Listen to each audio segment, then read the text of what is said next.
혹시 담임 목사님, 현재 담임 목사님 손 한번 들어보실래요? 안 계시는 거죠? 네. 조금 전에 접견실에서 잠시 대화하는데 다른 목사님들이 이건 담임 목사님들이 좀 들어야 될 것 같다, 그런 말씀을 잠깐 하셨습니다. 저희 목사님 한 분하고 우리 강도사님하고 같이 울산에서 이쪽으로 이동하면서 차 안에서 수위를 어디까지 조절을 해서 이야기하는가도 함께 좀 토론하면서 사실을 있는 그대로 이야기하거나 또 전달을 함에 있어서 같이 이 이야기를 듣고 있는 우리 동역자분들이 어떤 마음을 가질까에 대한 것도 잠시 논의를 하고 적절한 수준에 맞추어서 강의안을 중심으로 해서 말씀을 좀 나누고, 시간이 허락한다면 질문 또 답변 이런 시간을 좀 갖도록 하겠습니다. 교재 63쪽입니다. 제목은 교회를 세우기 위한 동역과 부교역자. 제가 청탁받은 제목은 한국교회와 부교역자에 대해서 하시고 싶은 말씀을 강의해 주십시오, 이렇게 받았는데, 부교역자들에게 이렇게 부교역자는 사역해야 된다는 이야기를 하는 것인지, 아니면 부교역자들을 어떻게 세워가야 하는지에 대한 이야기를 해야 하는 것인지, 이게 사실 두 가지 관점이 있어서 어느 한쪽에 치우치기보다는 두 가지를 다 이야기하는 것도 도움이 되겠다. 왜냐하면 현재 부교역자로 계시는 분들도 시간이 흐르면 다 담임 목사님 사역을 하실 거기 때문에 함께 나누면 좋겠다. 그렇게 생각을 해서 제목을 교회를 세우기 위한 동역과 부교역자, 이렇게 해서 두 가지 관점을 다 담게 되었습니다. 저는 84학번입니다. 총신대학교에 입학하자마자 총신대학교 신학과 학생이라는 이유로 전교인이 50명 정도 되는 조그만 개척교회 올파트 전도사로 부임을 하게 됐습니다. 그러니까 84년부터 교육전도사를 시작해서 교육전도사를 8년, 그리고 목사 안수 받은 지는 20년이 됐습니다. 그래서 28년째 지금 사역을 하고 있는데, 부교역자 이 용어에 대한 정의도 이따가 우리가 또 살펴보겠지만, 사실 이건 사전에도 없고 성경에도 없고 헌법에도 없고, 그런데 우리 사역의 현장에서는 통용되고 있고, 지금도 부교역자라는 것을 해서 이론으로 무엇인가를 이야기하기까지 하는 용어죠. 제가 개척교회 사역을 시작하면서 부목사님들을 뵙게 되고, 교회를 옮겨서 조금 큰 규모의 교회에 옮겨서 소위 부교역자들과 함께 그 무리 그룹 안에 들어가서, 그때부터 제가 생각하게 된 것은, 왜 이 그룹 안에는 기쁨이 없을까? 왜 만족이 없을까? 왜 감사가 없을까? 그런 생각들을 하게 됐습니다. 그러면서 그냥 보면서 부딪히면서 하게 된 생각은, 부교역자는 이런 사람들인 것 같다. 잠시 사역하다가 나갈 사람이다. 위계 질서가 분명하게 세워져 있는 조직의 한 사람이다. 담임 목사를 위해 존재하는 기능적인 사역자다. 또 아주 심한 경우는 부목사라고 할 때 부는 아니다. 그래서 부목사란 목사가 아닌 사람들이다. 이런 느낌을, 제 개인적인 거죠, 느낌을 받게 됐습니다. 자연스럽게 사역을 진행하면서 부교역자들은 담임 목사의 생각에 전적으로 따라야 하고 반대 의견을 제시하면 안 된다. 담임 목사의 문제를 대신 져야 하고 방패가 되기도 해야 하고, 공은 담임 목사에게 돌리고 관은 자기가 짊어져야 한다. 일정 기간이 지나도록 담임 목사로 자리를 차려 나가지 못하면 아주 무능한 사람이다. 자기 발전을 위한 공부를 하거나 계획을 세울 수 없고 기회를 제공받기 어렵다. 재정을 스스로 감당해도 교회가 또는 담임 목사는 그런 시간을 개인적으로 갖는 것을 매우 싫어한다. 사역을 위한 지원이 부족할 뿐 아니라 생활을 위한 경제적인 부분도 매우 열악하다. 담임 목사한테 잘못 찍히면, 특별히 담임 목사님이 힘 있는 목사님, 소위 그럴 경우는 찍히면 앞길이 막히는 경우도 있다. 빨리 담임 목사로 나가자. 이런 생각들을 공통적으로 하고 지내는 것 같은 제 개인적인 느낌을 제가 받았습니다. 어느 교회 당회에서 새가족과 관련된 논의를 막 했습니다. 그런데 새가족과 관련된 사역을 담당하시는 목사님에게 장로님 그 목사님과 상의하시면 좋겠습니다 했더니 바로 지체 없이 아니 제가 그럼 부목사하고 뭐 의논하란 말입니까? 이런 이야기를 했습니다. 장기 입원을 하신 분을 우리 교구 목사님이 담당 목사님이 5번을 신방을 했습니다. 그런데 퇴원하면서 아파가지고 이래 오랫동안 병원에 있는데 목사가 한 번도 신방도 안 오고 그랬다고. 그래서 이제 같이 교구 사역을 하는 분들이 아이고 그렇게 왜 이렇게 말씀하세요? 목사님 5번 저 신방 오셨잖아요. 그랬더니 이어나오는 말은 담임 목사가 와야지 부목사가 10번 와도 소용없어 하고 이제 돌아가셨대. 어차피 부교육자는 부목사는 교회를 떠날 사람이기 때문에 깊이 정주지 말자. 이런 내용들, 이야기들을 낯설지 않게 들어볼 수가 있습니다. 자, 사역 현장은 우리가 그러할지라도 사역하고 있는 부교육자들이 기쁨도 있고 감사도 있고 만족도 있다면 문제가 없지만 그런데 개인적으로 제가 그런 과정들을 쭉 겪으면서 담임 목사님을 자랑스럽게 이야기하거나 내가 하고 있는 사역에 너무 만족스럽고 하나님이 주신 사명을 감당하고 있다라고 하는 어떤 사역에 대한 열정을 가지고 이야기하시는 분들이 상대적으로 많지 않았습니다. 잘 알고 있는 것처럼 담임 목사 중심으로 교회가 모든 것이 집중되고 있는 모습. 그러다 보니까 담임 목사가 목사 안수를 받는 순간부터 추구해야 되는 목표가 되죠. 한 박사학위 논문이 있었습니다. 거기에 부목사 제도에 대해서 만족해 하느냐, 제가 각 줄을 다 달아서 필요하시면 더 자세한 내용들은 그 자료들을 한번 찾아보시면 되겠습니다. 물었습니다. 그랬더니 만족스럽지 않다. 과반수가 넘고요. 부교육자의 위상에 대해서 성도들의 인식은 어떠냐 했더니 그다지 높지 않은 것으로 나타났습니다.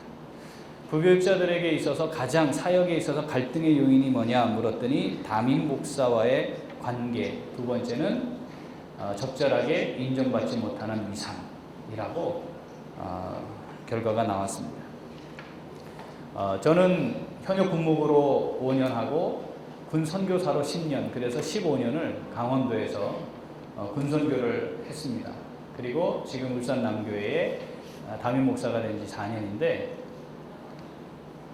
동기 모임이 있었습니다. 그래서 그곳에 갔는데 한 사모님이 이제 막 일반 교회 사역을 시작하는 저에게 아주 중요한 도움을 주는 말씀을 하셨는데 그 내용이 뭐냐면 절대 부목사에게 정주면 안 된다.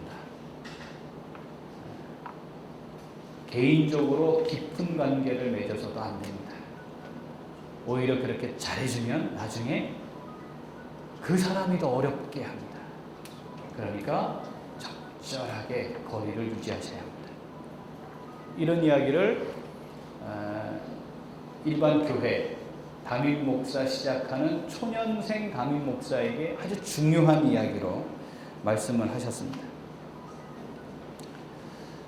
지구촌 교회가 이 담임 목사와 또 동역 이것을 패러다임을 좀 바꾸자 들어보셨을 텐데 중간 과정이나 또는 그렇게 선택해야 될 수밖에 없는 여러 정황들은 우리가 이해하는 바고 어쨌든 이동원 목사님이 조기 은퇴를 하고 교회에서 함께 동역은 하지만 담임 목사에게 모든 것 권한은 이양하고 본인은 멘토의 역할 또는 보조자의 역할을 하는 것으로 한번 동역의 패러다임을 좀 바꿔보자 라는 시도를 지금 합니다. 이것은 옳고 그름을 우리가 논할 필요는 없을 것 같고요. 어쨌든 교회 안에 있는 사역자들 사이에 동력이라고 하는 개념을 제대로 잡는 것이 중요하다. 그리고 바뀌어야 할 어떤 부분들이 있다는 것을 시사해주는 좋은 내용인 것 같습니다. 저는 조직된 교회에서 부목사로는 1년 4개월 있었습니다. 그리고 교육전도사를 8년 했습니다. 이 과정을 거쳐가면서 하나님이 나를 담임 목사로 세우면 나는 그때 어떻게 해야 할 것인가를 사실 많은 시간 동안 고민하고 준비하고 그것을 놓고도 기도하고, 그래서 지금 제가 하고 있는 교회 사역에 우리 함께 사역하는 동역자들과의 관계가 다른 교회와는 조금 다르게 진행이 되고, 또 교회 안의 시스템도 그렇게 만들어져 있습니다. 제가 경험했던 거의 대부분의 교회는 1000명 미만의 교회이기 때문에 그 이상의 교회는 제가 간접적인 경험밖에 없고, 그 이하의 교회들, 대부분 우리가 사역하고 있는 그 교회들에서 제가 가진 경험을 가지고, 또 이번에 이 강의를 맡으면서 여러 책들을 읽고 자료들을 제가 모으면서 제가 가진 경험과 함께 우리 앞으로 우리 한국교회를 세워나가야 할 우리 동역자들과 조금의 유익이 있는 시간이 있기를 기대하면서 나머지 강의를 진행하도록 하겠습니다. 자, 65쪽 교회와 사역자, 교역자와 부교역자 살펴보려고 합니다. 교회의 정체성과 직분, 이건 우리가 다 아는 내용이니까 넘어가고요. 두 번째, 사역자와 목사의 정체성. 교회의 존재 목적은 모든 민족을 대상으로 가서 제자 삼는 거죠. 이것이 목적입니다.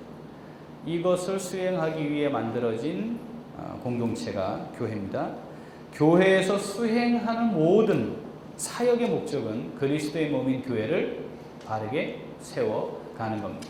우리가 속해 있는 유형적인, 설립되어 있는 유형적 교회뿐 아니라 하나님이 우리를 보내신 삶의 현장에 세워져야 할 무형 교회까지도 그리스도의 몸으로 세워가는 사역을 교회들이 감당해야 한다는 것은 우리가 잘 알고 있습니다. 이 교회를 세워가는, 제자 삼는 일들을 위해 특별히 세움받은 사람들을, 말씀을 가지고 사역하는 사람들, 우리 모두를 가리키는 겁니다. 교회는 그 존재의 목적과 정체성에 따라 사역자들을 특별하게 세우고 사역에 집중할 수 있도록 잘 세워주어야 합니다. 자, 말씀을 가르치는 사역자, 전체 그룹이 되겠죠? 그렇죠? 성도들은 그 사역자들에게 순종함으로 훈련받고, 그리고 함께 제자가 되어가고 또 제자를 삼아가는 사역들을 감당해야 합니다. 자, 이 이야기를 할 때 성경에서 말하는 제자 삼는 이와 제자로 훈련받는 이 관계는 종적인 관계가 아니죠. 또 제자 삼는 사람이 절대적 권위를 가진 존재적 거룩을 지닌 존재도 아닙니다. 그런데 실제 삶의 현장에서 또는 교회 사역의 현장에서 보면 이게 수평적인 개념보다는 수직적인 개념이 훨씬 더 강하게 자리하고 있는 것이 현실입니다. 목자와 양의 관계로 설명하는 목회, 사실은 수평적인 개념으로서 세우고 돌봄의 기능이 더 강화되어야 하는데, 지금은 평신도와 성직자, 이런 개념으로 정착이 되어버려서 심지어는 절대적 권위를 가진 성직자 그룹으로 이해를 한다든지, 또는 사역에 있어서 감독한다, 지도한다, 먹인다, 이렇게 하다 보니까 이것이 수직적인 개념이 조금 더 강화되어 있는 것이 현실입니다. 자, 이런 시스템이 그대로 교역자와 부교역자의 정체성을 만들어냈다고 볼 수가 있겠습니다. 교역자라는 말의 정의는, 사전적인 정의는 교회의 종교 사업에 종사하는 사람, 그래서 목사, 전도사 등이 있다라고 표준국어 대사전에 나와 있습니다. 개념이. 그런데 부교역자라는 말은 정의가 없습니다. 근데 교회 현장에서는 지금도 우리가 제목이 부교역자론이잖아요. 근데 부교역자라는 말이 실제로 사용이 되는데, 말씀을 가르치는 일에 전적으로 사역하는 사람을 교역자라고 한다면, 담임 목사라고 하는 지위가 있든 부목사의 지위가 있든 직분을 받았든 전도사의 직분을 받았던 말씀을 가르치는 일에 종사하는 사람으로서의 교역자 그룹이 되는 거죠. 그러니까 성도와 말씀을 가르치는 사람이라고 분류할 때는 교역자 그룹이 되는데, 교역자 그룹을 다시 나눌 때에 이 부교역자라는 용어가 나옵니다. 부교역자. 자, 이 말은 담임 목사가 아닌 교역자. 그러니까 교역자는 교역자인데 담임 목사가 아닌 교역자의 의미가 부교역자죠. 우리가 그렇게 부르고 있는 거죠. 우리가 그렇게 이해하고 있죠. 자, 부목사라는 용어는요, 1952년 우리 총회에서 처음으로 등장합니다. 그 전까지는 공식적으로 부목사라는 용어가 없었습니다. 이 총회에서 밑에 그 풋노트를 보시면 어떻게 해서 그것이 제안이 됐는지를 제가 기록을 해 놓았습니다.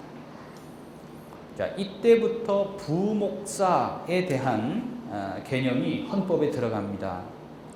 헌법에 규정된 부교역자의 존재적 의미, 그 본질은요, 보조자입니다. 위임받은 담임 목사를 돕는 보조자로서 담임 목사의 의중에 따라 담임 목사를 위해 교회 사역을 감당하는 사역자, 이것이 부목사로 대표되는 부교역자들의 역할입니다. 같은 목사로 하나님의 부름을 받았습니다. 그리고 몸된 교회를 세워가는 사역을 함께 하고 있지만 담임 목사를 보조하는 자다라고 하는 개념이 있습니다. 여기 그래도 적어도 교갱협이니까 그런 일이 없겠지만 담임 목사님이 일방적으로 연말이 되었을 때 또는 노회에 담임 목사, 부목사 청빙 청원을 하지 않음으로써 더 이상 그 교회에서 사역을 할 수 없게 되는 경우, 여기 계시는 분들 경험 안 해보셨잖아요, 그죠? 근데 그런 일이 실제로 있기도 합니다.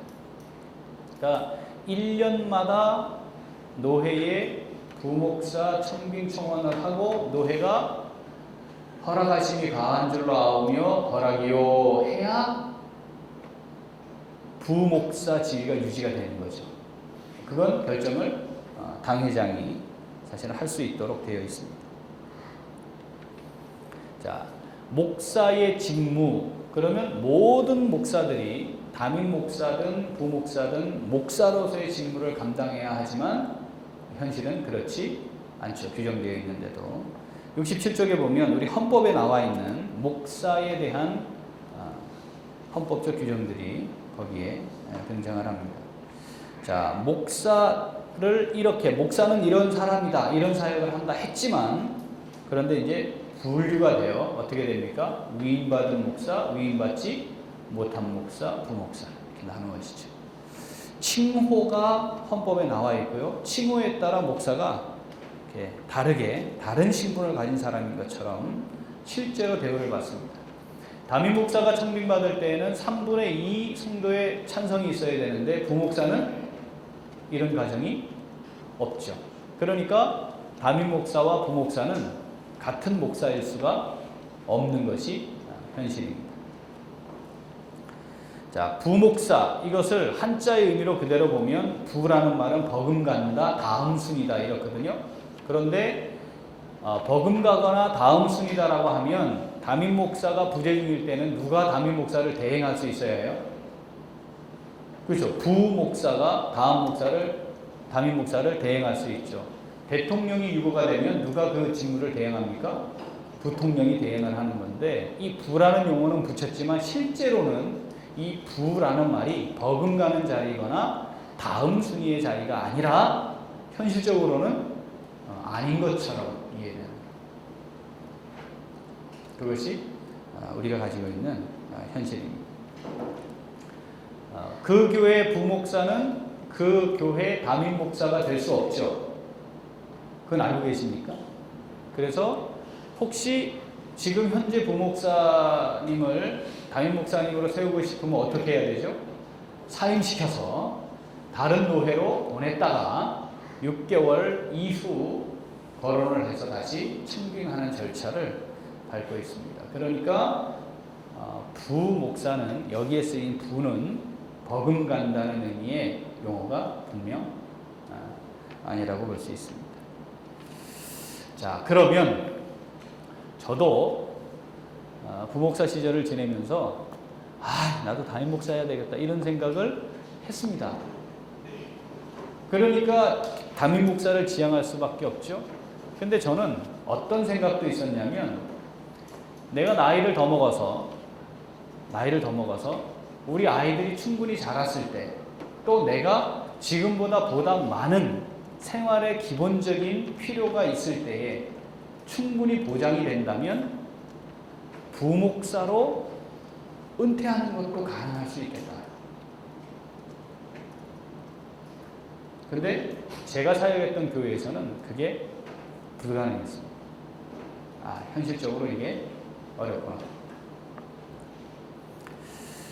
자, 우리 기독교 세계관을 이야기할 때 한국 사람들이 가지고 있는 가장 지배적인 세계관이 둘이잖아요.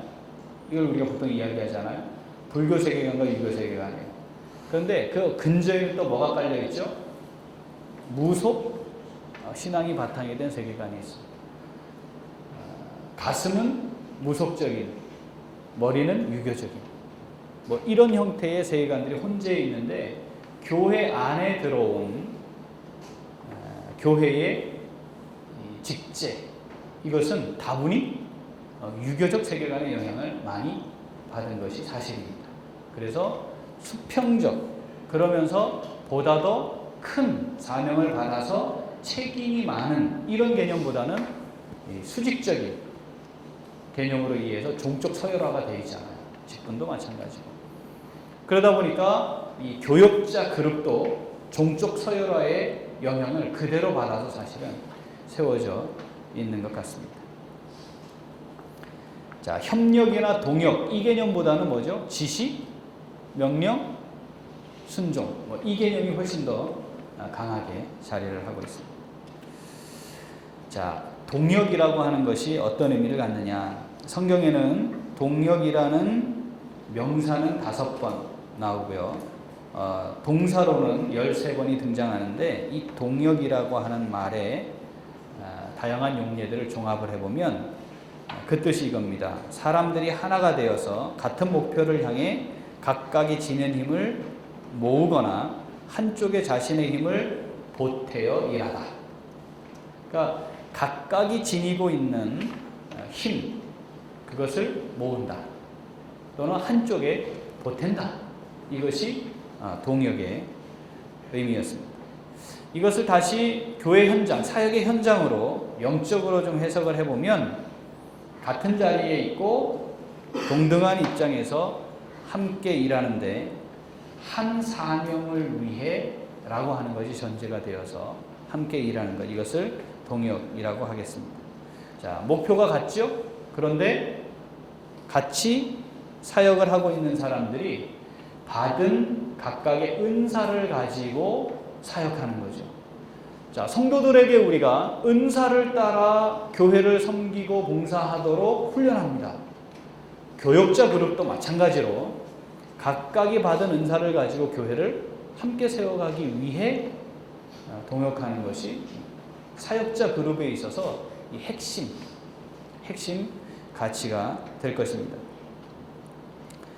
성경에는 심는 자와 물 주는 이를 구분하는 것을 우리가 기억합니다. 고린도서 3장에 그 말씀을 보면 다 하나님의 동역자들이다 이렇게 기록합니다. 모두가 다 하나님의 동역자들.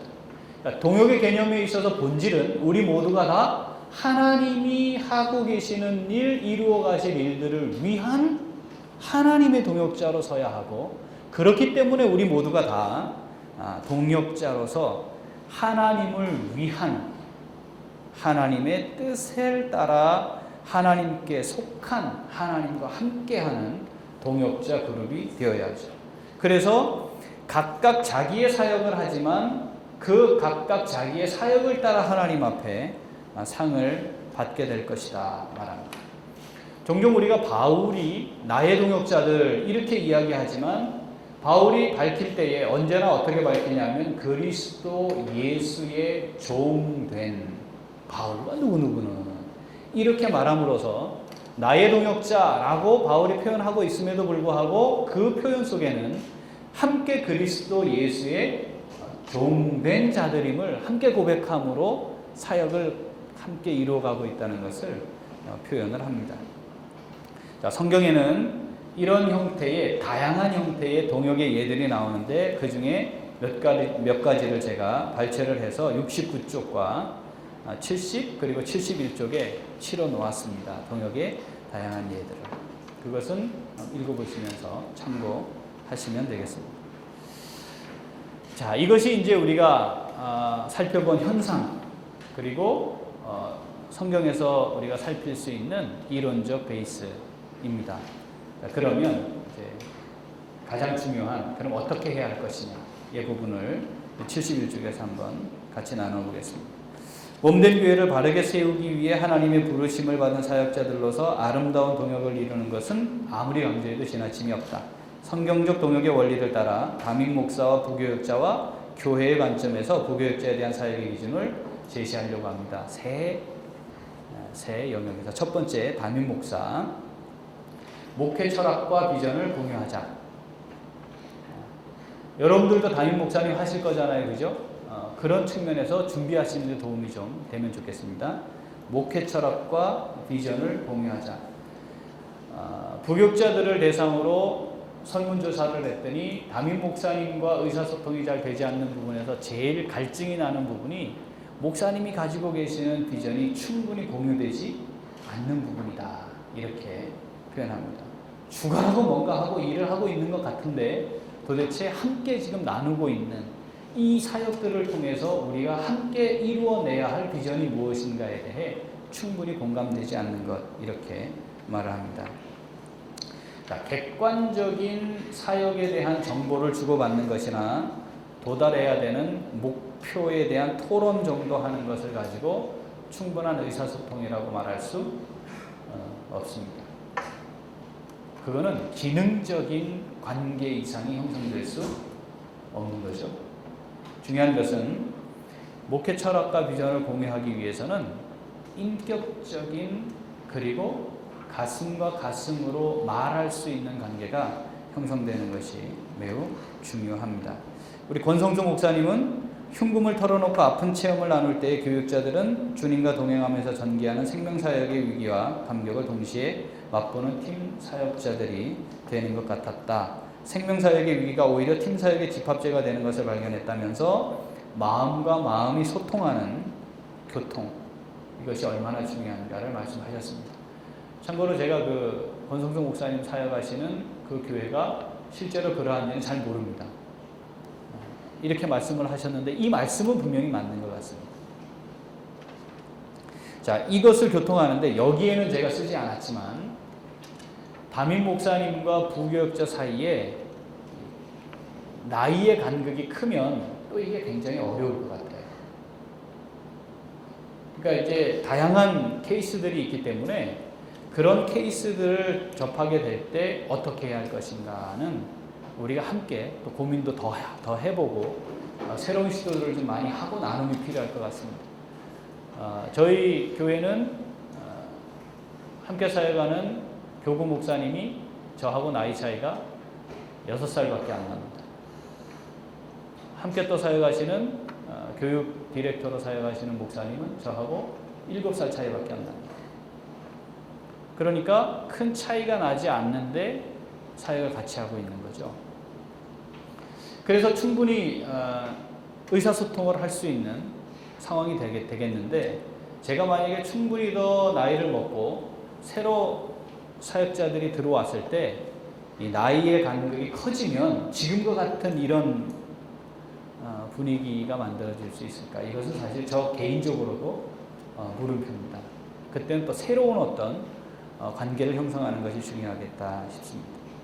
자, 의사소통을 좀 잘 해보자 하는 건데 한 리서치 자료에 의하니까 담임 목사와 부교육자 간의 의사소통이 이루어지는 시간 100명에서 500명 규모의 교회는 회의를 통해서가 63%, 개인적 만남을 통해서가 23.9%, 개인적인 만남을 통해 의사소통이 되는 교회들이 500명 이하에서는 그나마 있는데 1000명 이상 규모의 교회는 회의를 통해서가 100%입니다. 그러니까 개인적으로 목사님이 가지고 있는 생각이나 사상 또 목회 비전들을 충분한 의사소통을 통해서 공유해야 하는데 그 단계까지 가기도 전, 즉 의사소통을 하는 것조차도 매우 어려운 상황에 놓여 있는 거죠. 의사소통이 안 되는 이유가 그럼 뭘까 했더니 리서치 결과는 담임 목사의 소통의식 문제가 47%, 교회 내 소통 구조에 문제가 있다 22.7%, 사역으로 인해 시간이 없다 이것이 19.7%입니다. 어느 쪽에 해당하겠습니까? 이 셋 중에 하나에 해당이 되나요? 이게 다 복합적인 상황도 있겠죠. 그리고 이런 구조적인 문제가 아니라 하더라도 개인적으로 부교육자들의 사역이 너무 과중해요. 너무 과중해서 여유가 별로 없어요. 이 사역이 과중한 거는 저희 교회도 동일합니다. 어쩔 수가 없어요. 저도 사역이 과중하니까 이 과거가 걸려있는 건 동일한 것 같아요. 어떻게 개선해 보려고 많이 노력하지만 쉽지 않아요. 자주 시간을 좀 갖는 것이 필요할 것 같습니다. 이제 특강이 마치면 족구 대회를 하는데 족구를 같이 하는 것도 좋은 예가 되겠죠. 그런데 제가 들어보니까 어느 교회는 월요일날 족구를 한대요. 그래서 제가 아니 그걸 화요일날 해야지. 그것도 사역으로 해야 되는 거 아닌가? 사역 시간에 월요일날 좀 쉬거나 가족끼리 시간을 좀 가져야지. 그나마도 다 집합시키면 어떡하겠어요, 그죠? 관련된 교회 좀 전달 좀 해주세요. 제가 그런 얘기 하더라고요. 이제 녹음되고 있으니까 화요일날 합시다. 월요일은 가능하면 개인적인 시간을 가질 수 있도록 하면 좋겠다. 두 번째는 동역자 의식. 사실 의식이 굉장히 중요한데 종족 서열 의식을 좀 내려놓자. 교역자다. 같은 교역자다. 그런데 맡은 책임이 다르고 은사를 따라 행해야 하는 전문적 사역의 차이가 있다. 뭐 이런 정도의 개념을 자꾸 갖는 것이 중요하리라 생각이 됩니다. 나중에 담임 목사님 되시면 꼭 그렇게 하세요. 네? 네. 나쁜 시어머니 밑에 자란 며느리가 못된 시어머니 된대요. 네, 훈련하지 않고 준비하지 않으면 참 어렵습니다. 준비하지 않았기 때문에 상황에 딱 부딪혔는데 어떻게 해야 될지 모르는 거죠.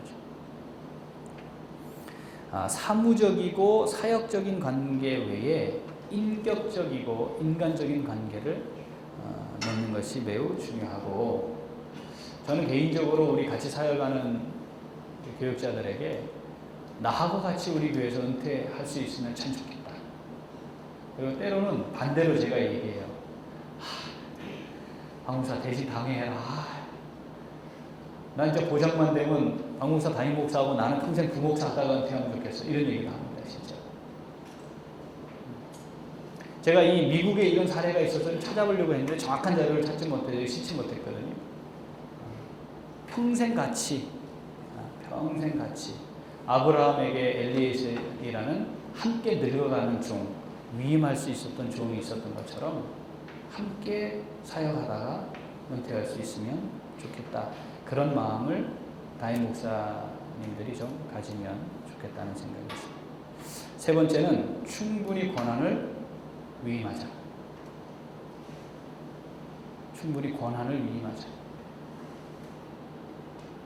권한을 위임한다는 말은 사역, 계획, 진행, 판단, 분석, 종합, 이 과정 전체를 위임하는 거죠. 그런데 계획하고 보고받고 수정하고, 시행 전에 보고하고 수정하고 교정하고, 이 과정을 계속 반복하면 권한이 없는 거잖아요. 충분히 권한을 위임하자. 그리고 시간을 주자. 충분히 시간을 주자.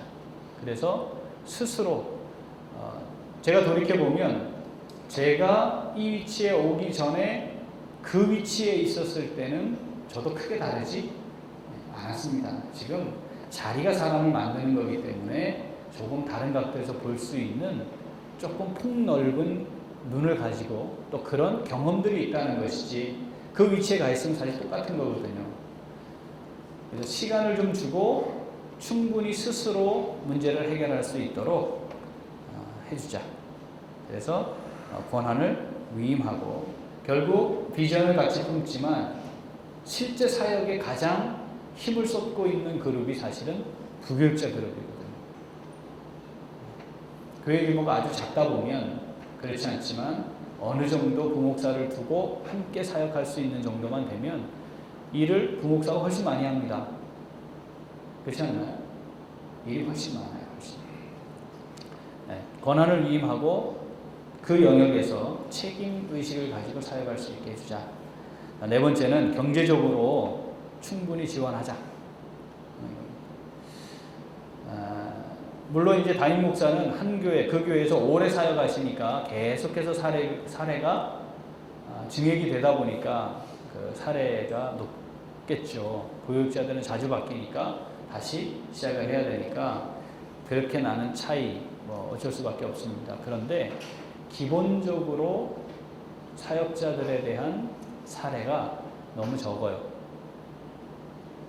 생활에 불편하지 않도록 넉넉하게 하자는 것은 아니지만 불편하지 않도록 경제적으로도 지원하는 것이 중요합니다.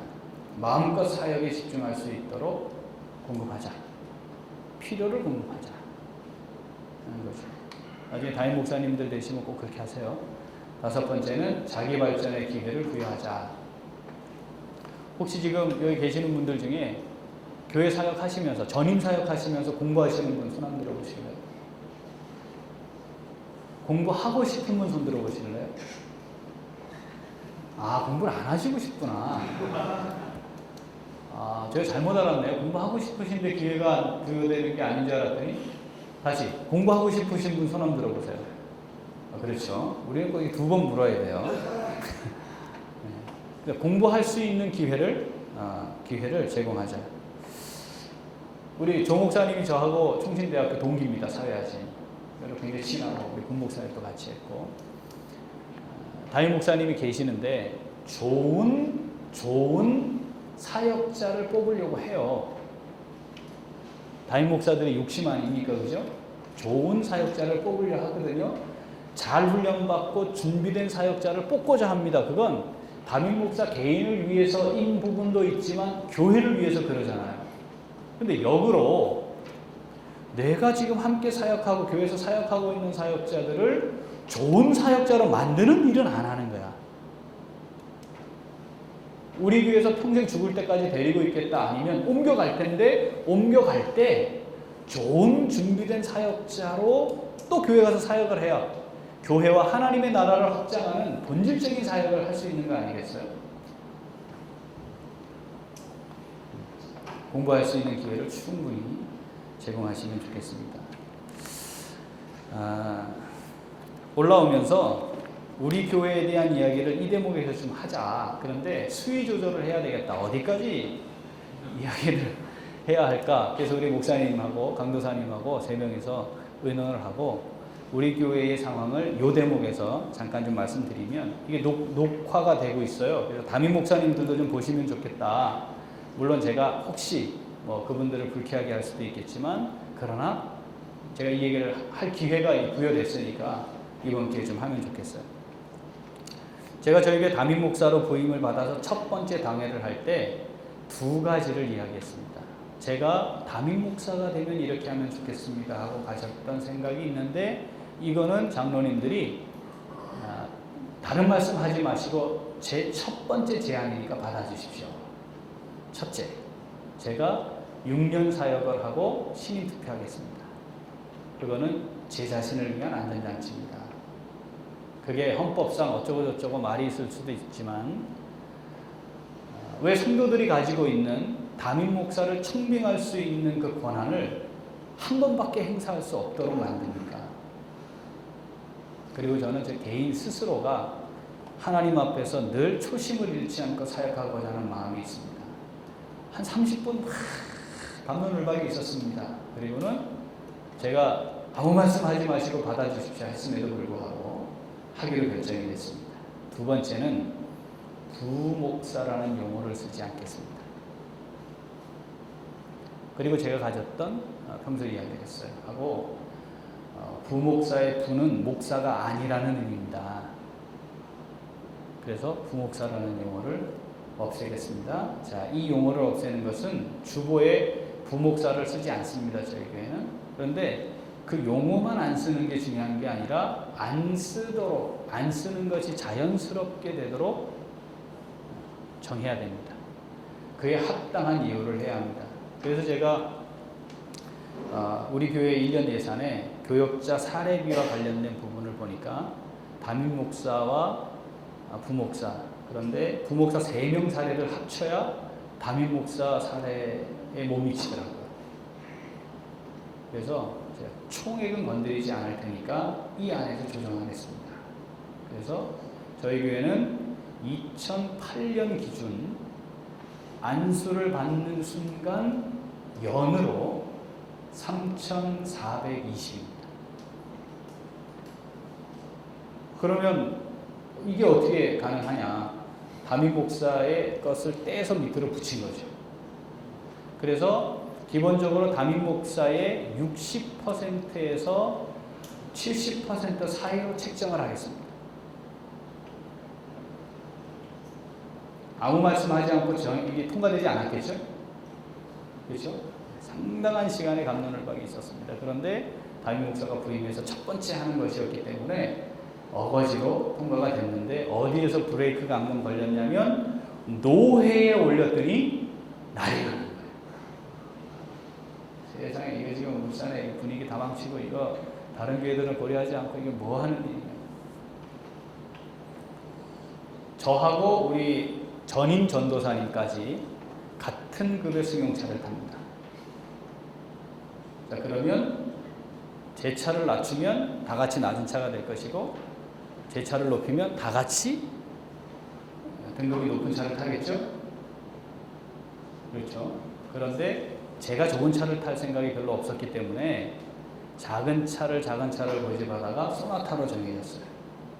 그래서 우리 전임 전도사님까지 같은 소나타, 차가 같은 소나타, 그건 좀 또 그럴 것 같아서 로체로 다 뽑았습니다. 네, 전도사님도 그렇답니다. 지금은 우리가 장기 렌트를 제도를 도입했기 때문에 지금은 다 같이 K5를 탑니다. 전임 전도사님까지. 그리고 렌트카기 때문에 가스를 넣습니다. 그래서 결국은 나중에 3년 뒤에 종합을 해보면 아반떼 1600cc 휘발유 차 운영하는 뒤로 2000cc 훨씬 안전한 차를, 편안한 차를, 신방대원도 좀 편하게 다녀야 될 거 아니에요. 그래서 같은 차를 탑니다.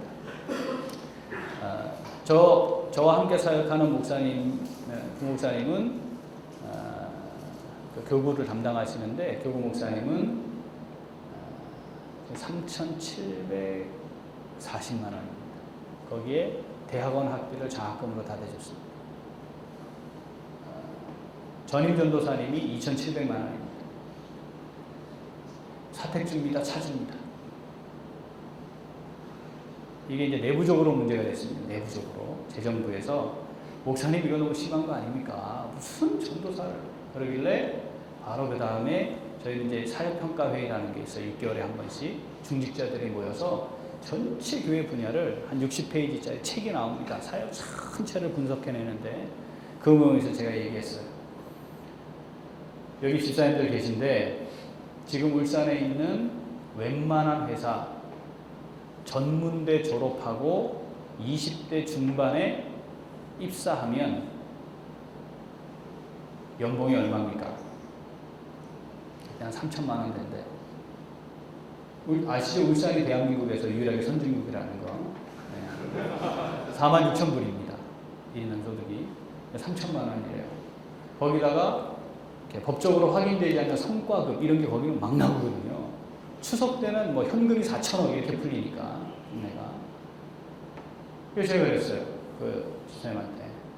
자, 그러면 전문대 졸업하고 군대 갔다 와서 입사하면 3천만 원으로 시작하는 데인데 대학원 졸업했습니다. 결혼했습니다.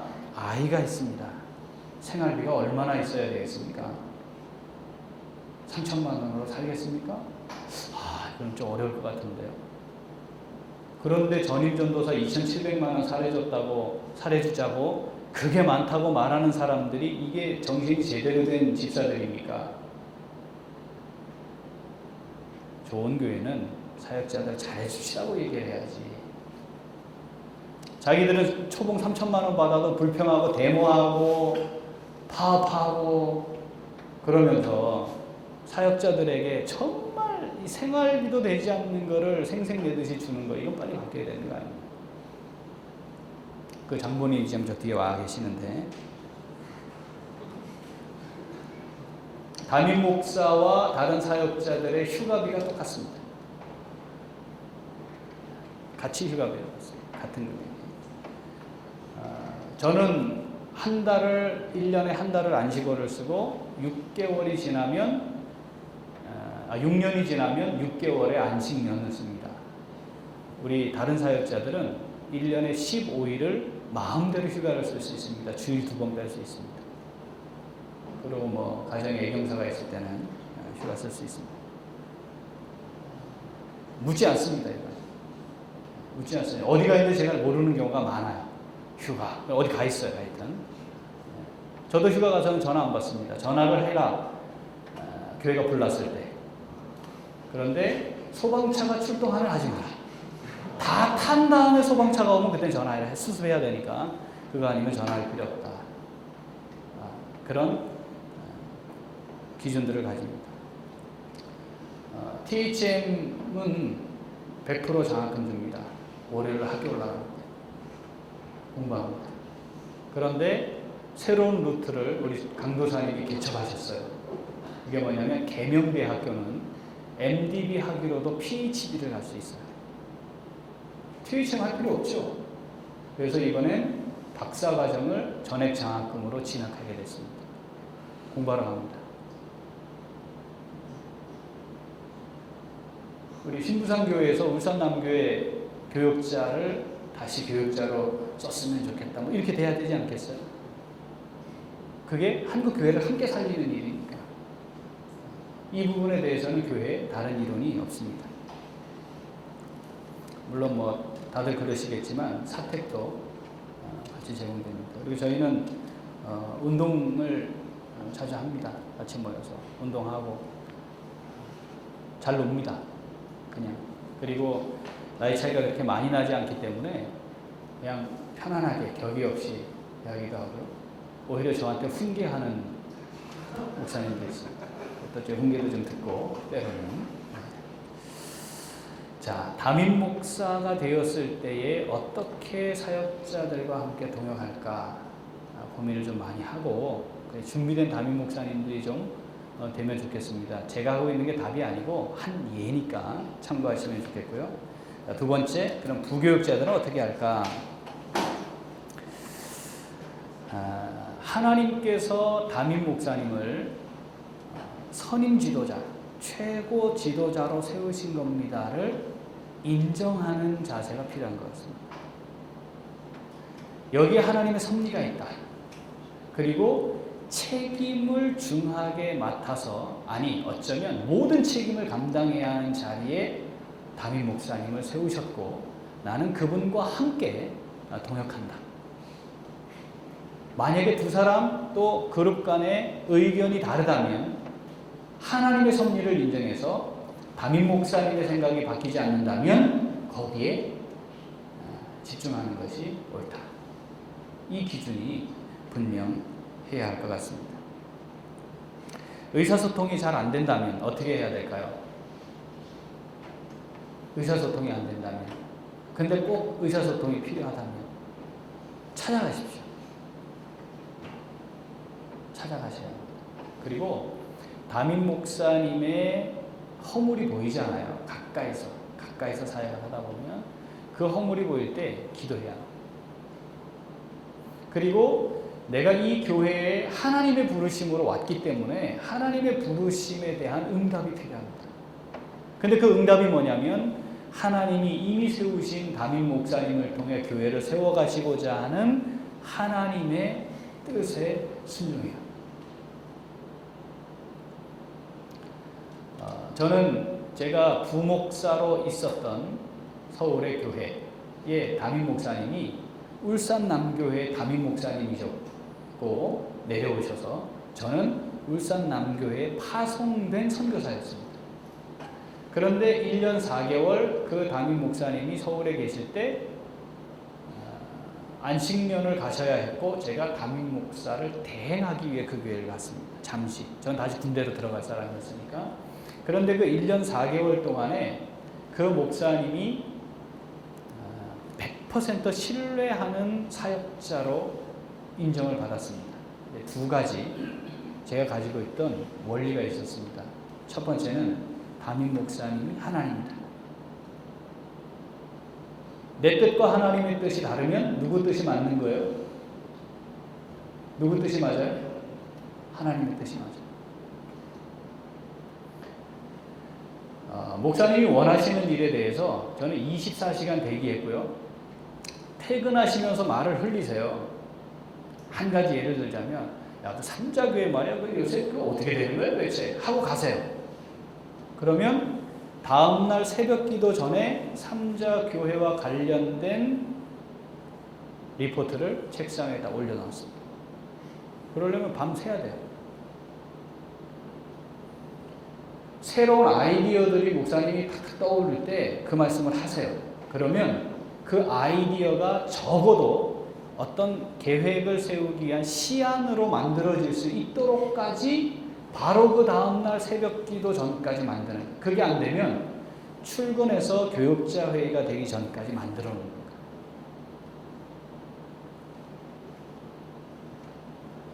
목사님이 하시고 싶어 하시는 일에 대해 전적으로 힘이 되어 있어야 된다. 내가 가지고 있는 모든 역량을 다 쏟아내야 한다. 이것이 하나님의 부르심이다. 내가 해야 할 사역은 이거다. 이거였습니다. 두 번째는요.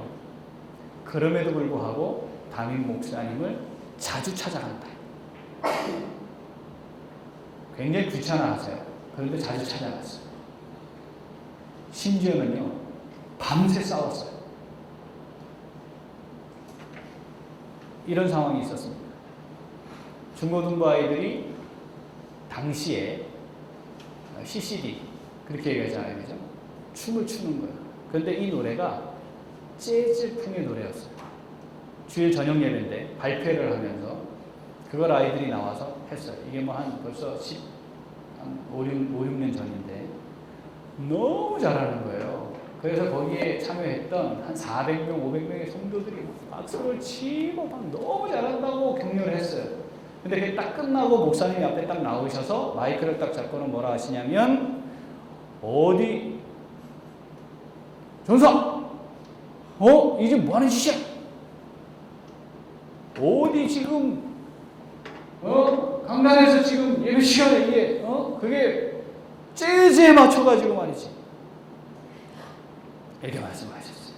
그래서 모든 성도들이 은혜를 받고 박수를 치고 격려를 하고, 야, 우리 아이들이 정말 많이 발전했구나 했는데 한 방에 뒤집힌 거죠.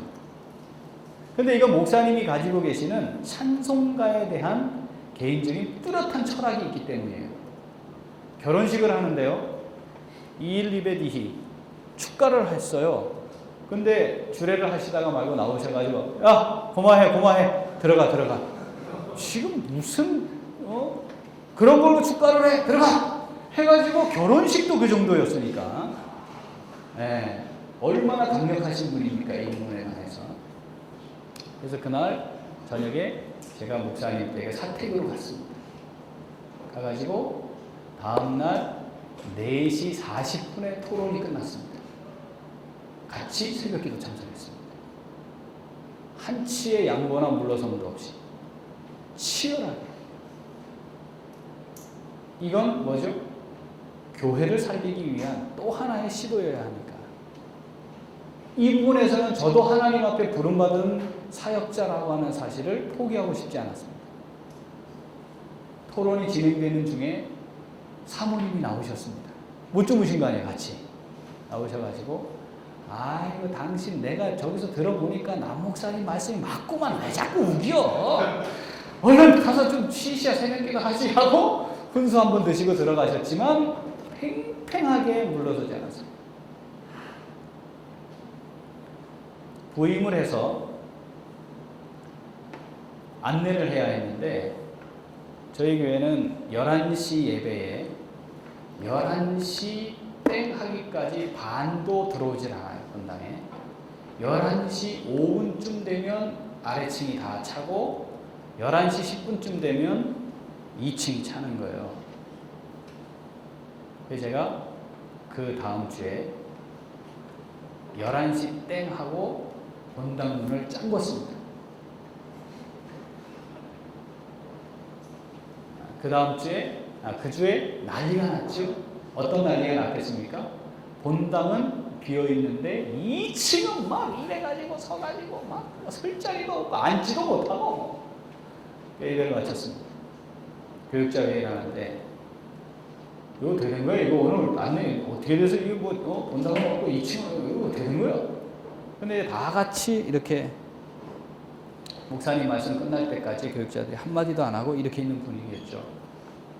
저만 고개를 들고 있어서 이게 뭔가 했어요. 저는 목사님 말씀하시길래 목사님 제가 닫았습니다. 목사님 2층에 좁게 몸을 맞대고 서 있는 사람들의 반 정도는 중직자들입니다. 목사님 못하실 것 같아서 제가 했습니다. 이게 말이 되겠습니까? 그러지 마. 목사님, 그럼 저 안내 안 하겠습니다. 저는 그걸 못 봅니다. 저희 그냥 안에 들어와서 예배 드리고 있겠습니다. 4주를 했습니다. 4주째 되는 날은요, 10시 58분 되면요, 막 두두두두두두두두 이런 소리가 나요. 뛰어오느라고. 사람들이. 앞에 교회 신호등을 건너야 되는 사람들은 신호도 무시하고 건너온대요. 4주가 지난 다음 더 이상 얘기하지 않아도 예배 시간을 맞추어야 한다는 데 대한 공감대가 형성이 됐습니다. 목사님과의 충분한 접촉과 대화를 시도하자. 내가 하나님의 부름받은 목사라고 하는 사실에 대해서는 내려놓지 말자. 이 두 가지를 잘 조화를 이루게 하는데 쉽지 않았습니다. 그 목사님이 마지막 소천하셨습니다. 암에 걸려 소천하셨는데 마지막 순간까지 자기 속에 있는 모든 이야기를 다 토해낼 수 있었던 유일한 사람이었습니다.